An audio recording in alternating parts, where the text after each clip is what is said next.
today we've got someone who doesn't just manage trial master files, he architects them. He builds oversight, raises standards, delivers inspection-ready quality.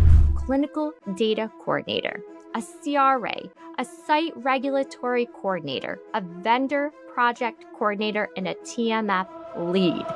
Our industry is recession resistant. 2008 proved that we are not recession proof. People might say, wait, you get excited over paperwork? I get excited over solving the problems that are caused by the paperwork. The phrase that I think everybody in corporate America does not like hearing, I do not like hearing, I don't have time for this. That an auditor will not want to hear the excuse, I didn't have time. If they can't find it, it doesn't exist to them. Do your dishes now, every day, every other day. Because if you don't do your dishes all year, and it's the week before Thanksgiving, you're not gonna have time to do it, and it's gonna be a rush job. And the auditor will be able to tell that.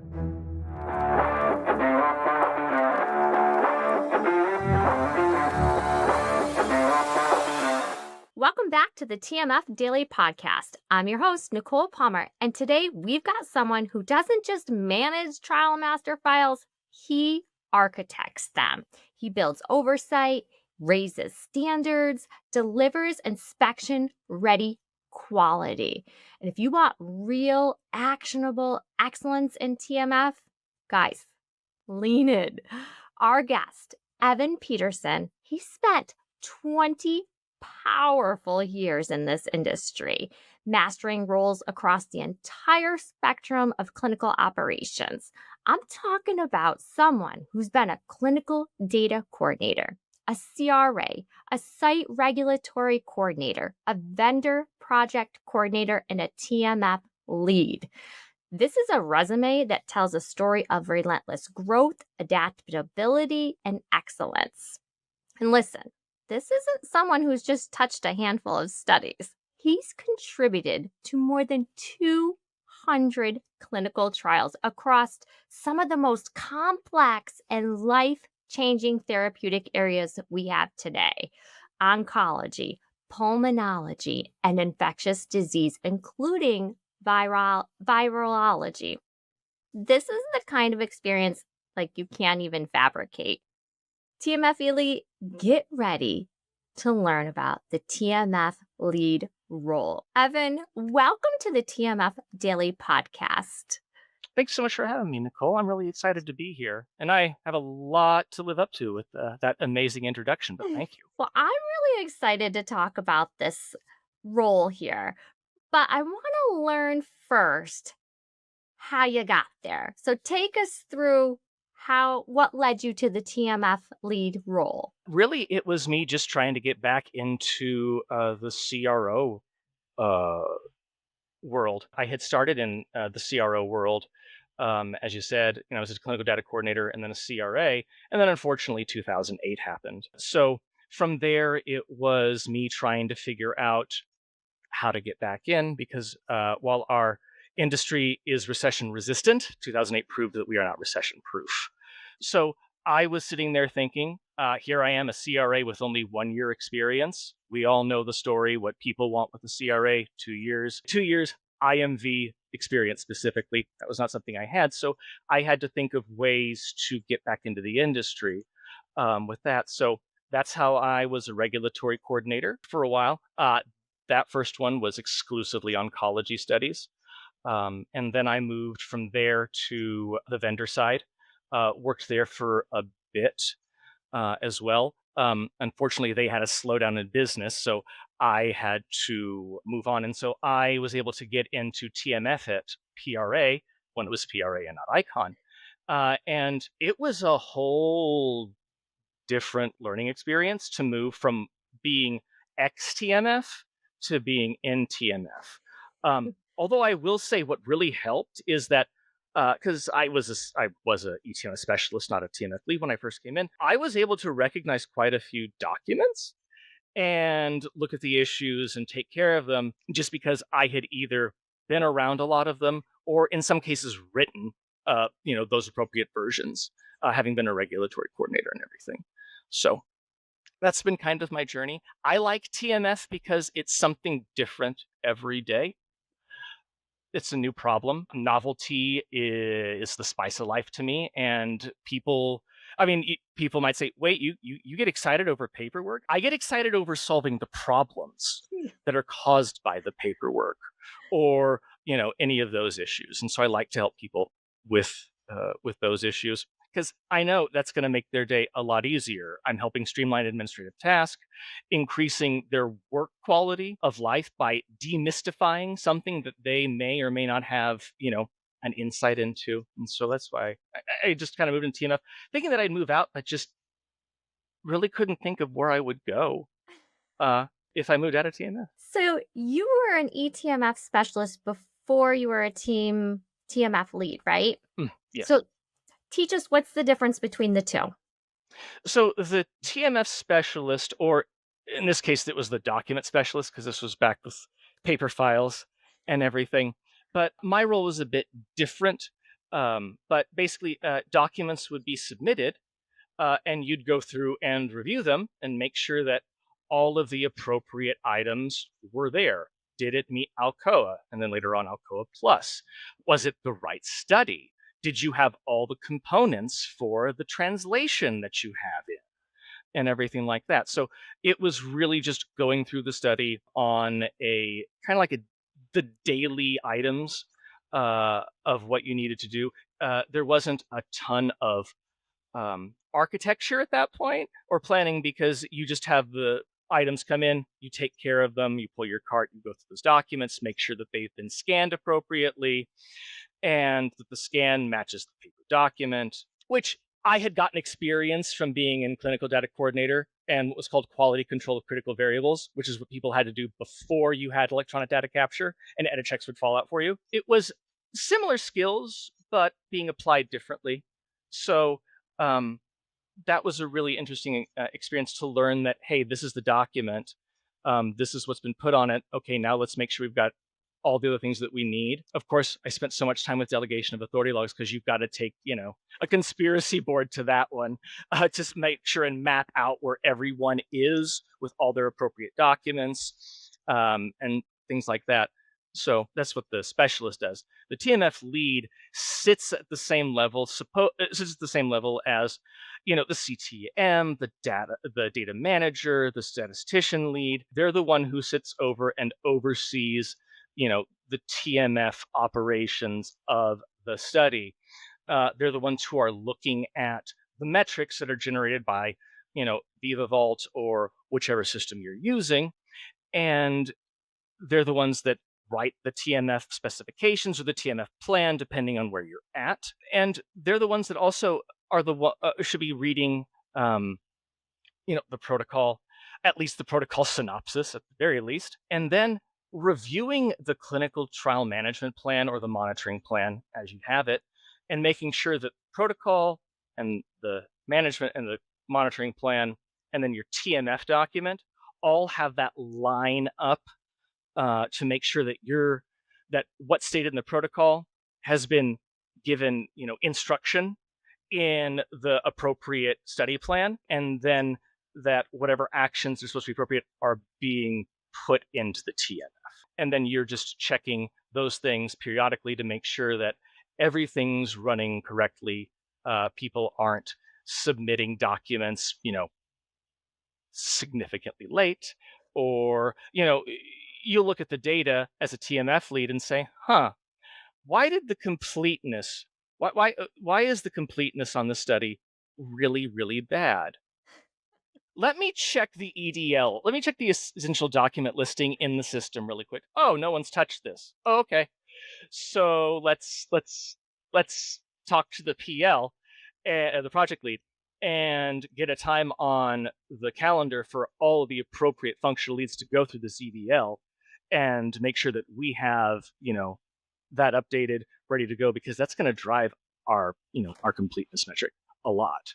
The other thing I'm going to check is aged documents. Like how long, I want to see, the document will have its signed date or its metadata date, but when, and it'll tell you when you uploaded it, when when were some of the other dates on that document popping up? Because I want to see how long people are taking to file documents, because there's timeliness. But then, let's say you have a CRA who will visit a site once a year. That's going to cause issues with collecting documents on time unless they're in like regular communication with the site. So the TMF lead's dealing with things at that higher level and dealing with a lot more of like the habits of the team and helping fix those habits. Like learn, it's like, okay, so your dishes are dirty. Okay, your TMF's dirty. We need to make sure that we get it cleaned up timely, because you don't want to get caught with an inspection or anything like that while you're way behind on collecting documents or things like that. So with the TMF lead position, it's more higher level. It's not entry level, right?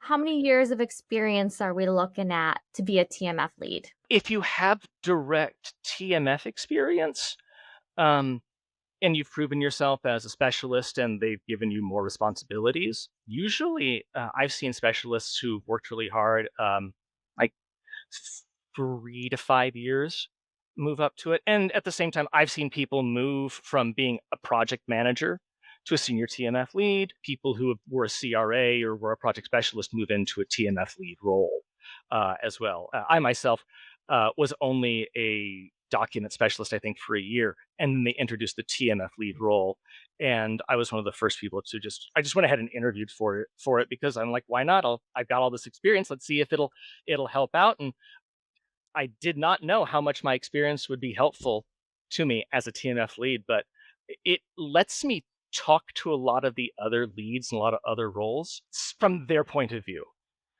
And I found that to be like really, really helpful whenever I'm trying to communicate to the team or letting them know what changes need to be made or what habits need to be corrected. So let's chat about like day one. You're stepping into that TMF lead role. What are those non negotiable standards you set, like for yourself, the team, the study? What can you not accept under like any circumstance? The phrase that I think everybody in corporate America does not like hearing, I do not like hearing, I don't have time for this. I understand you're busy and you may not be able to get to it right away, but if there's a TMF issue, it does have to be addressed and adjudicated appropriately to resolution. It doesn't have to be perfect, but it does have to be, it does have to be fixed. And that's the one thing it's like, I will not tolerate people just leaving work lying around. Because I think a lot of TMF leads have come into a study or been assigned a study, and there's just one person who does not do their queries. And then before you know it, that person leaves.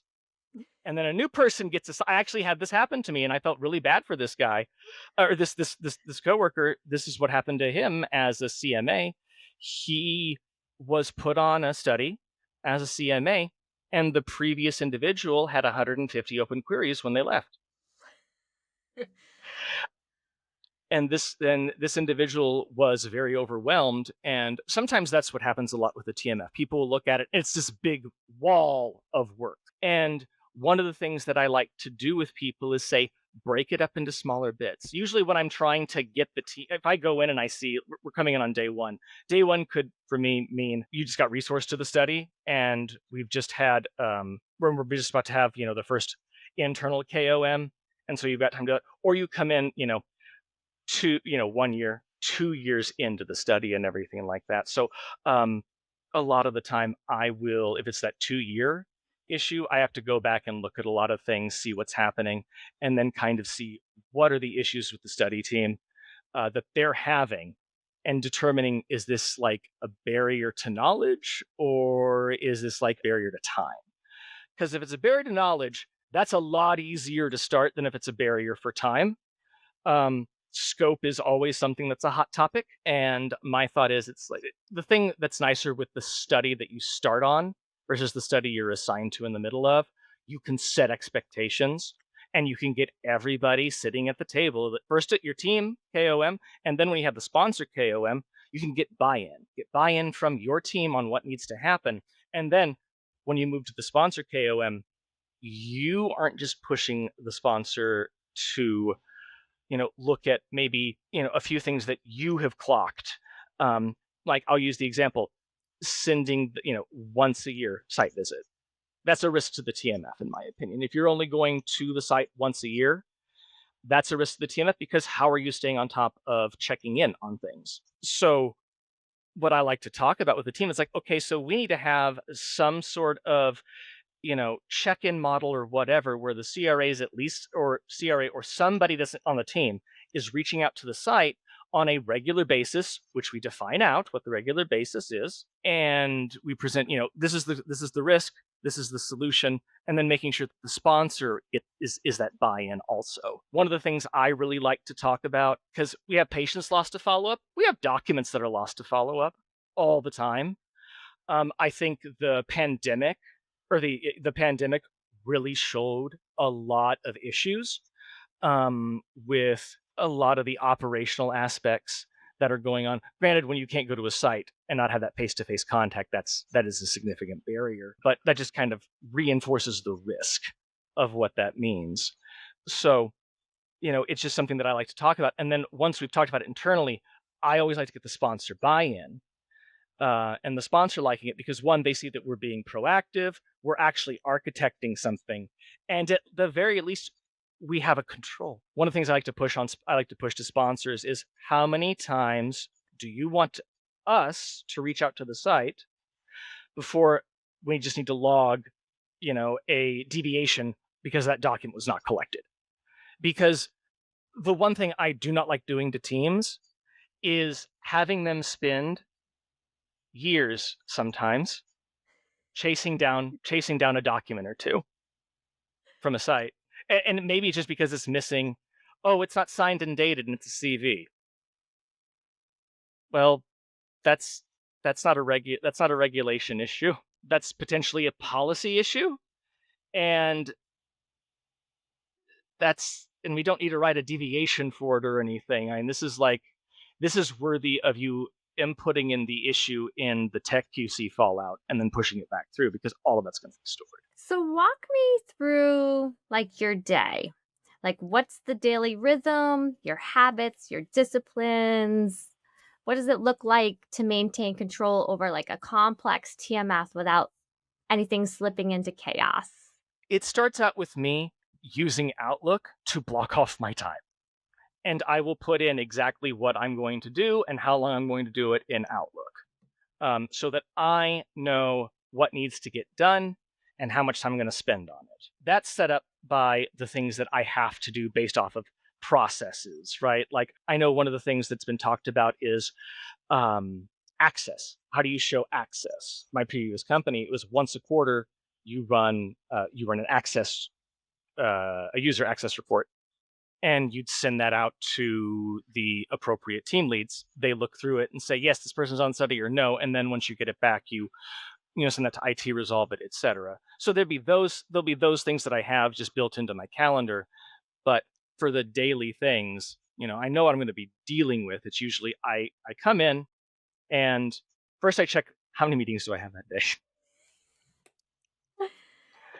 And then after I've done that, I'm going to check and see what my tracker that I'm keeping for my studies, because I have an Excel spreadsheet. It has tabs. Each tab's a study, and I have everything in it that I need to get done. I also use OneNote and everything. And then I usually keep an FAQ document on my shared drive. So that way, if anything happens, it's not stuck in my email. And and I will usually make sure that like my TMF specialist has access to it, or because I want to make sure that the people who are like directly on my team know about the quirks of a study and everything like that. Like hey, on this study, do we need to have CVs signed every 1 year, 2 year, whatever? I'll make sure that that's put in the TMF plan, or at least it's noted somewhere on how many times we're going to do that to make sure. And then I make sure all of that's shared with my team of specialists and everything. And then I usually just get to work on what's on the items that are going. It's like, do I need, reports getting out every month? Do I have a TMF specification document or plan in the pipeline that I'm working on?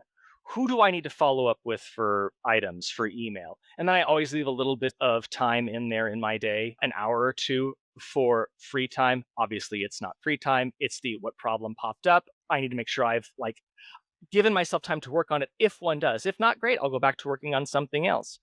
Maybe I'm working on TMF specs for 4 sister studies or something like that. So knocking out one helps me knock out 4 or whatever. So it's really I have my Outlook to help me. I've got those key things that occur every month per, process or SOP. But then from reports and things like that, I'll then generate my schedule to, okay, do I need to follow up with somebody because they have all of a sudden a really high level of tech QC fails? Or do I need to talk to the PL because I'm seeing a trend with us collecting documents 6 months later than we should be, and things like that. So that's usually just kind of that's a normal day. There are those key core things that will pop that you'll be working on, and then there's always that X factor that shows up in a clinical trial. So you said something that I've never heard anybody say before, but I think it's actually quite wise. And that is budgeting time every day for those fires that pop up. I think that is so smart because it happens. It happens all the time. Oh yeah, yep, and you can't overbill. Right. Because I believe this has been said on multiple forums, and that it's if you're the contract and the budget part of the TMF really needs to have kind of a paradigm shift on it, because there might be a scope change between when business development writes up the bid and everything when they do it versus when they have all the appropriate individuals from each functional area giving their input. And sometimes the change is made on behalf of TMF without informing TMF. And then you have to really look at it. Or one of the other things that you'll have to do as a TMF lead is looking at your time entry guidelines and those expenditures and everything, because one thing you want to make sure is that somebody's not, that an individual isn't billing to TMF department time and things like that, because that'll cause all sorts of that gets into the whole scope creep thing, which is just a pain point for clinical research in general. So many teams, they freak out when inspections come up. How do you build systems that keep the TMF inspection ready every day, not just when we know an inspection is going to happen? The first thing I do is remind the team that an auditor will not want to hear the excuse, I didn't have time. Right. And so I will sit there and tell people, you need to make sure that this is a habit. We need to make sure that you're doing this as a habit, because I'll tell them, it's like, we can get anywhere up to a 2-week or maybe a month notification of people, of the sponsor coming in to do, a TMF file review. And if the study's been running for 2 years, that's not going to be enough time to fix everything. So one of the things I do is if I know, since I'm running reports and everything, I might have to run them once a month and send them out to the team. But if I know that there's an issue that's just sticking out there, like let's say it's the same Alcoa problem, like let's say 90% of all tech QC fallouts are Alcoa problems. I've seen that a lot, where it's just, if it's an Alcoa problem, that's a big issue, because that tells us that the person who put the document into the system didn't check the physical document before they scanned it, uploaded it, and put it in. And you can't do that. Well, you can, but that's going to cause a lot of your headaches later on down the road. And it's going to cause you to have so many tech QC fallouts that you'll be spending a lot of time you'll be spending more time fighting that than you would have if you just would have done the dishes in the first place. So how do you put the pressure on without sort of burning the bridges when we need to get things in? The thing I remind the team is that this auditor, and depending on who's hired the auditor, right? If it's an internal auditor, it's easy for me to put pressure on. It's like, if they find any significant findings, that's going to be shared with everybody internally. up to your line manager, up to including, VP of ClinOps, depending on what it is or how big the trial is. So we need to make sure that we have all this in place, because if we're not working on it now, when the audit's done, not only will we have a huge problem and multiple CAPAs probably, but then we're going to still have to clean everything up. With sponsor, when the sponsor comes to do it, I sit there and I'll tell them, the team, we can either work on this and get this done now and do the extra push, or we can have the sponsor come in, not have everything where it should be, have them struggle to find everything in the eTMF, which will frustrate them. And then they will log finding after finding after finding, because if they can't find it, it doesn't exist to them, which is why they log the finding. And so it's do the work now when it's small. Do your dishes now every day, every other day. Because if you don't do your dishes all year and it's the week before Thanksgiving or any family holiday, Right. US holiday agnostic, you're not going to have time to do it. And it's going to be a rush job. And the auditor will be able to tell that. And so it's really just letting the team know, it's like, I'm not threatening you. I'm giving you a warning. There's no threat coming from me. It's hey, when this audit occurs, there's going to be some problems. And here are the problems that I see from what my review of the TMF has shown me. So let's say you were inheriting a study, okay? And it's behind, it's messy, it's out of control. What's the first thing you look for? Like, what tells you how deep the trouble goes? How do you begin this recovery? So the first thing I will look at is going to be I'm going to look at the TMF plan or the TMF document. Obviously, that's the first thing. I'm also going to look at the monitoring plan as well, and sometimes the project management plan. You're a functional lead. You've had those rolled out to you as training anyway, along with the protocol. So I'm going to look through those and try and see where could potential issues lie. Like the temperature log, because that's always, it's like, I think there are a tendency for people to sometimes just, if they're not sure, they will want to collect everything for the TMF. And I do not like that, because again, scope creep. That's scope creep. And that also tells me that the essential document listing has not been updated and people aren't looking at it. And, placeholders love them. I know there's two thoughts of them. If you're on a study that's using placeholders, you might as well embrace the fact that you're using placeholders and learn how to use them. Because let's say you're that CRA who only goes to a site once a year and the EDLs have been kept up to date. And let's say it's a worldwide study, and let's say this is a site in Europe. And so this site has a totally different set of, protocol amendments, financial disclosures or whatever. They're like off of a different version or whatever, because that's the one that worked in that country and everything. All that's got to be tracked and everything. And, because the one thing I've seen on several studies where, let's say the team didn't use a tracker for their FDF or their protocol amendments. Those are the two big, protocol amendments, as well. Training for them, unless you're using a training vendor. But there's like all these things that you have to track to make sure that everything's correct.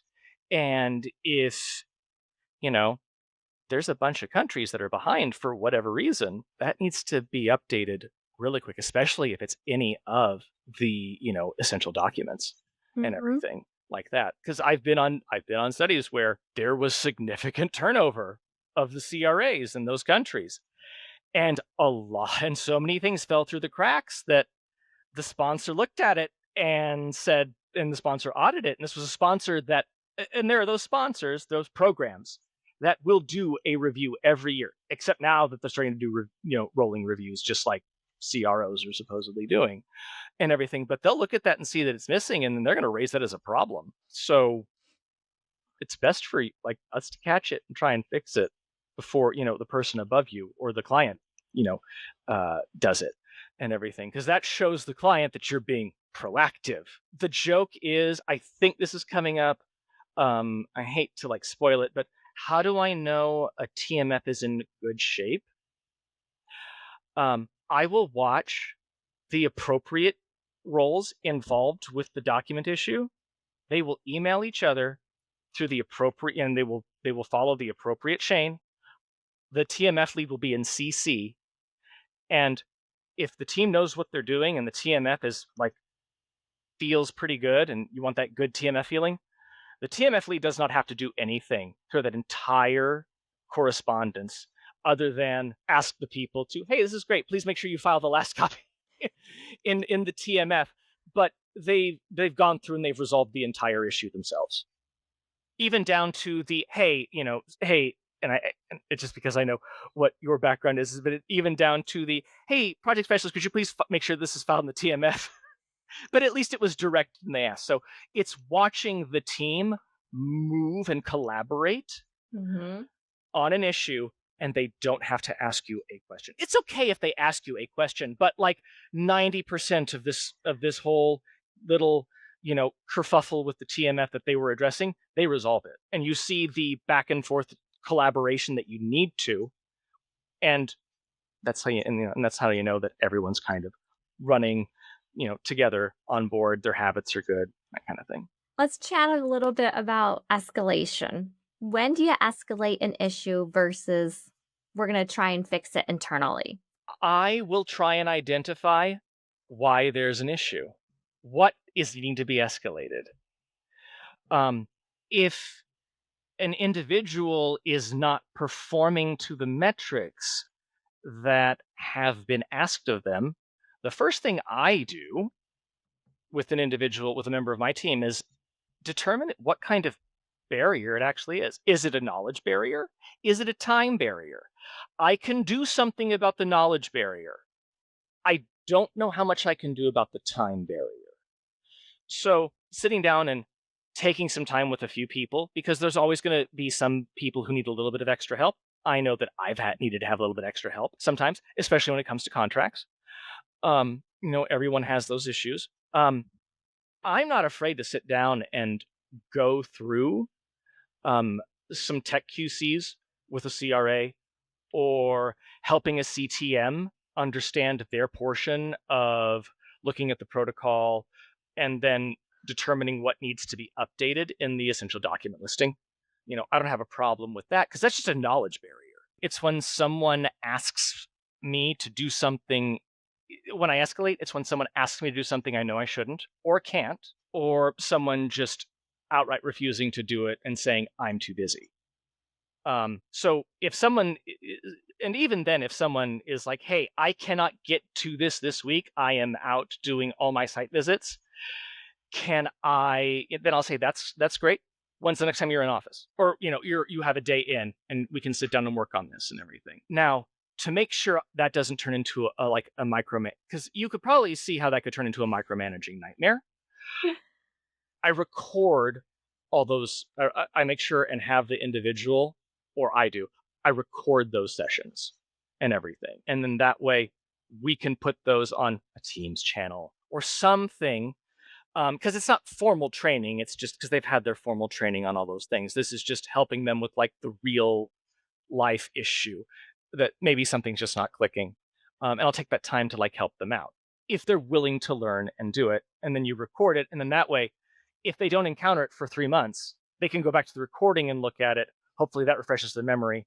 And that's how you can train some good habits versus just helping, versus just the same person coming to you with the same problem over and over and over again and not really learning from it and everything. That's definitely an issue. And that's when I usually escalate on that. I've even had to escalate on a sponsor before. They thought I should be able to access CRA emails to make sure things are being filed appropriately. And I went to my boss and I told them this, and I already knew the answer to why this was not going to happen. And it's because that's an HR violation.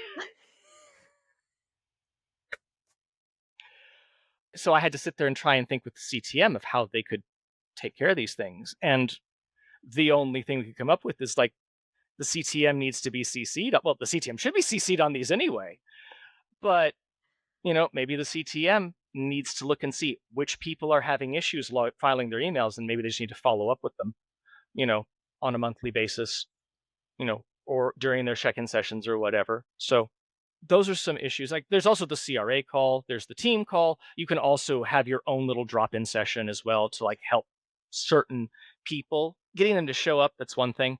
I'm a little, I wouldn't say mean. I am very engagement heavy on my calls if I'm talking to more than one person.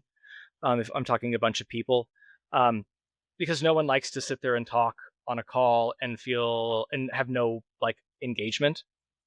So I will just call people out because I know they've had certain issues with certain things and we might have been talking about it. So I'll sit there and ask, hey, I've noticed that you have this issue. Is it just with this one site?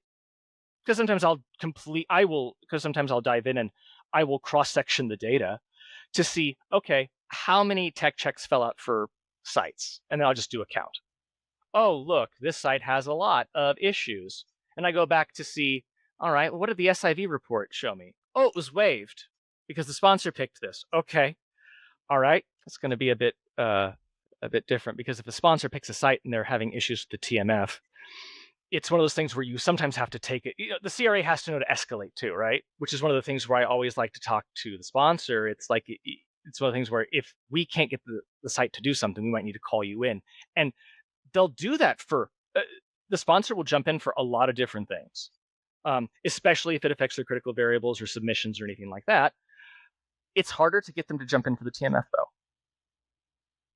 With some of these sites, and they sometimes say, "Well, we just don't want to overload them." And my response to that is, we have to do something. We need to get our records in. We have to be able to tell our story. If we don't do this, this puts us at audit risk. So chat with us a little bit about the difference between a TMF lead and maybe a TMF manager. Like, what separates the two? The TMF manager is usually going to be one, they'll have their direct reports. So they'll be doing all the things related to that. They also might be working on department level, they might be working on like department level initiatives, or if they're a TMF program manager, so they oversee a specific sponsor. They might be doing a lot of things related to that. I've found the best TMF managers were TMF leads. I have had like usually those are the best people I've seen. I've had a couple of TMF managers. Well, they're they're sponsor managers, but they had to pick up the secondary role of being a line manager as well. And there's a distinct skill set between a program manager who maybe was like a project manager before versus a TMF lead who has worked on this portfolio and been moved up to the program manager. That person who was the TMF lead and worked up, they're going to know so many more of the ins and outs, especially of that sponsor and that program, than a non-TMF lead, program manager and everything like that. So that's one difference. That's the best example I can think of. Also, a TMF lead or TMF leader knows when to use a planned process deviation and when not to. For example, you do not use a planned process deviation on a study that's early terming because the drug efficacy was like 25%, and that study's going directly to archive. There's no, the risk to that. And if there, and, from TMF perspective, right? Because there's other things that other people will do. I've had several studies to where the efficacy of the drug was sometimes it doesn't work. Right. And, the sponsor doesn't want to keep throwing money at a problem that isn't going to lead to market. And, there are certain things you can do with early term, especially if it's not going to be inspected or anything, than you can with a drug that is going to market and everything like that. The biggest portion of that is you inform the sponsor of, okay, so you want to pull TMF off of this completely and send the TMF to you. here are all the risks associated with it in this document. If you are okay with assuming these risks, please sign it. What's interesting is a lot of the times I've seen people who think that they need a planned process deviation for early term. Most of the time, there's already something in one of your control documents where it's your ETMF transition form where you're sending it to them, and you literally just tick a box early term, and then you type in the reason and everything. I had a study where a PM was trying to write out a planned process deviation. Actually, this was an APD, and she put it on her PL to do it. And the PL comes and asks me, "Hey, how do I do this?" And I said, "Why are you doing that? You don't need to do that. Here's the form where you just click this box and everything. You don't need a planned process deviation for this because it's right here." Also, the person from TMF who is the SME for this would reject it outright because we can handle it in the form and everything. So, that's something where it's like sometimes you have to watch out for things like that, because the one thing that people will do with the TMF is overthink it and generate a lot more effort than they need to and everything, just because they think something needs to happen when in reality, no, that thing doesn't need to happen. You don't need to write a whole plan process deviation. You just need to tick a box. So at the end of the show, I always ask these two questions. And the first one is, what's your favorite TMF record and why? The IMV, the IMV report, excuse me, because one, if a SIV is waived, there's no SIV report, and normally the SIV report has a lot of information in it. But your IMV, I love scrolling down to it, because if the site's having a problem with documents not being there, anything like that, I will scroll down to the section that talks about the person who did the monitoring report. Did you review the ISF? Did you make sure that items for the ISF that were needed for the TMF were collected, filed, etc.? And I swear the majority of the time I go in and I look at that, it's just copied and pasted from the last time. Because I've even done that where I've gone back and looked at the last previous, 6 reports. And that's what I see. And I'm like, no, that's not what should be here. You should be talking about what the issues are, and it should be documented, because I'll be honest, people will transition off studies, and transition plans, they can be robust, but sometimes all the information isn't in a transition plan. It should be in the monitoring report, absolutely. And then lastly, what's the best career advice you've ever received and who's it by? This is a Dale Carnegie, How to Win Friends and Influence People tip, but it's wherever you're at. I know a lot of people talk about network. This is just like the next level above the network. Find a mentor, find a champion, find somebody who you click with, who has knowledge that you don't, especially if that subject is something that's hard for you. I have learned more from going to other PLs, from going to project leads and project specialists about the budget and contracts than I have from anybody else, really. But that's because those people are dealing with it all the time. And that's one of the other things I can always tell. If a PL or a PS are going to be really good at their study, they can talk to the TMF lead about, here's how you look at the contract, here's how you look at the budget, and here's what you need to look at for your specific thing, because they'll have insights that the general training that that a role is given will not get. Like finance, like it's like that finance class for non-finance managers. I mean, you're taught how to do a budget for a department, but you're not trained how to be a manager of finance. You're just trained on how to operate financing for your departments. Well, Evan, thank you so much for coming on the show, talking about the TMF lead. Like, I am so grateful for you to just carve out time today and just to teach us not only about the TMF lead role, but a lot of the tips and tricks that you've learned along the way. Oh, you're absolutely welcome. And thanks for having me. This has been a really great time. I really appreciate being on. Thanks.